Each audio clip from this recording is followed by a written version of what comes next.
अस्सलाम वालेकुम दोस्तों, कैसे हैं आप सब। मैं आपका दोस्त मोहम्मद बिलाल ख़ान।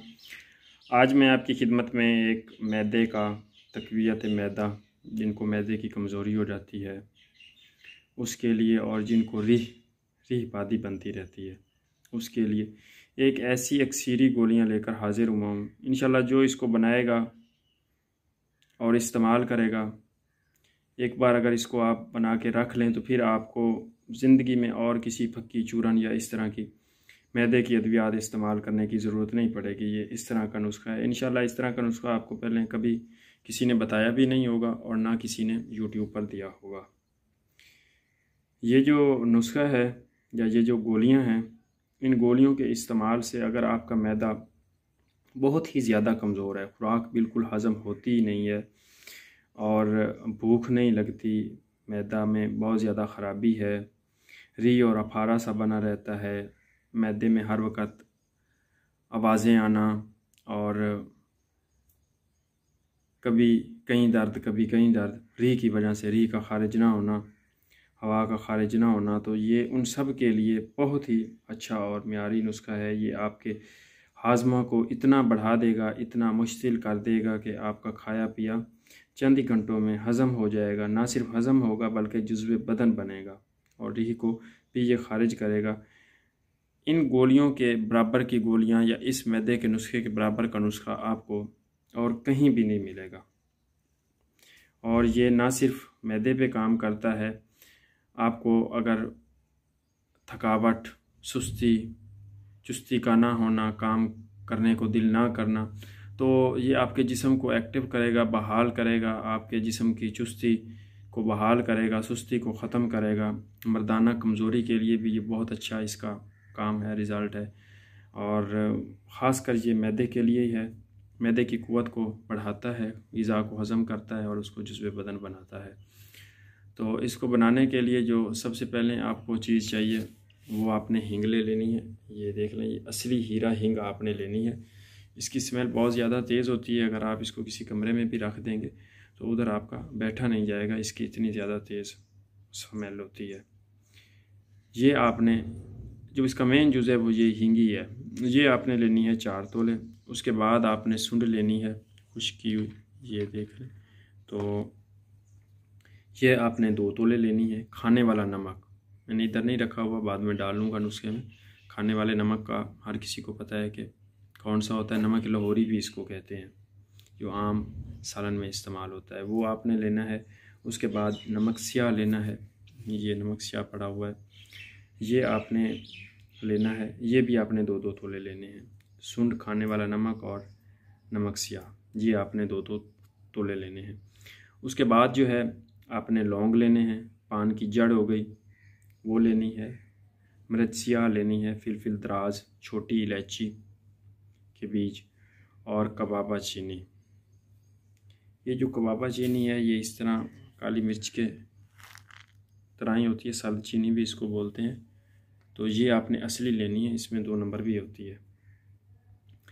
उसके बाद जो है आपने मस्त की रूमी ले लेनी है, असली मस्त की रूमी। और उसके बाद पिपला मोल, ये पिपला मोल पड़ा हुआ है। तो बाकी चीज़ें मैंने सारी रखी हुई हैं। उसके बाद जो है अजवाइन आपने देसी लेनी है, ये देसी अजवाइन है, ये देख लें। एक खुरासानी होती है, कहीं वो नहीं आपने भूल के ले लेनी। और उसके बाद आपने पोस्त अलीला, ये अंदर से गुठली निकली हुई है, इनके सिर्फ छिलके ही आपने इस्तेमाल करने हैं, पोस्त। और उसके बाद पोस्त बहेड़ा और पोस्त आंवला और कलवंजी के दाने, ये जो कलवंजी पड़ी है इसके दाने, ये आपने सारी चीज़ें जो हैं 1-1 तोला लेनी है। अब इन सब चीज़ों को जड़ी बूटियों को आपने अच्छी तरह से पीस कर कपड़ छान कर लेना है, छान लेना है किसी छन्नी वगैरह से। उसके बाद आपने हींग को कूट कर, तो इसको आपने थोड़ा सा देसी घी में भून लेना है, बढ़िया कर लेना है। उसके बाद आपने ये हींग नुस्खा में शामिल करनी है। तो इसके बनाने का कुछ तरीका इस तरह से है कि सबसे पहले आपने ये कुआर गंदल जो होती है उसका रस लेना है।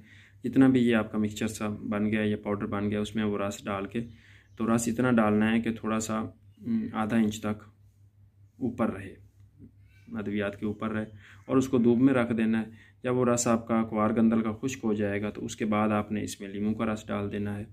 जब वो खुश्क हो जाएगा तो फिर आपने अदरक का रस डाल देना है। जब वो खुश्क हो जाएगा तो फिर से आपने क्वार गंदल, अदरक, लीमू, इस तरह से आपने 3 बार ये रस डाल के, मतलब 9 बार आपने इसको तरो खुश्क करना है।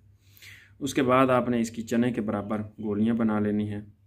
1 से 2 गोली तक, अगर ज़्यादा तकलीफ़ है तो 2 गोली तक भी आप ले सकते हैं। 1 से 2 गोली तक आपने इसको, थोड़ा सा गुनगुना पानी हो नीम गरम, उसके 2-4 घूंट के साथ आप ये गोली निगल लें तो गोली इंशाल्लाह हलक से उतरते ही आपका, अगर री है, पेट में दर्द है और ग़िज़ा खाइए ऊपर ऊपर को आ रही है, कुछ हज़म नहीं होता, कुछ खाने को दिल नहीं करता, तो हत्ता कि जितने भी मैदे के अमराज़ हैं, अब मैं क्या आपको गिनवाने लग जाऊं, तो उन सब पे ये अक्सीर का काम करता है। और चंद ही दिनों में मैदे की इस्लाह करके खुराक को मैदा अपने आप हज़म करना शुरू कर देता है, मैदे की हरारत को बढ़ा देता है और ख़ुराक को हज़म करना शुरू कर देता है। ना कि सिर्फ हज़म करता है बल्कि जुज़्व बदन बनाता है। तो ये बहुत ही अच्छा नुस्खा है। इंशाल्लाह मैं ये बना रहा हूँ तो आप दोस्तों की खिदमत में भी पेश कर दिया है। आप बनाएं और इस्तेमाल करें और इससे फ़ायदा उठाएं। बहुत बहुत शुक्रिया जी। अल्लाह हाफिज़। तो ये देखें जी, ये सारी चीज़ें जो हमने पीसी हैं, अब इसमें सबसे पहले आप पानी डाल दें। ये मैं नींबू का पानी डाल रहा हूँ, वैसे आप एलोवेरा का भी डाल सकते हैं। उसके बाद इसमें हम एलोवेरा का पानी डालेंगे।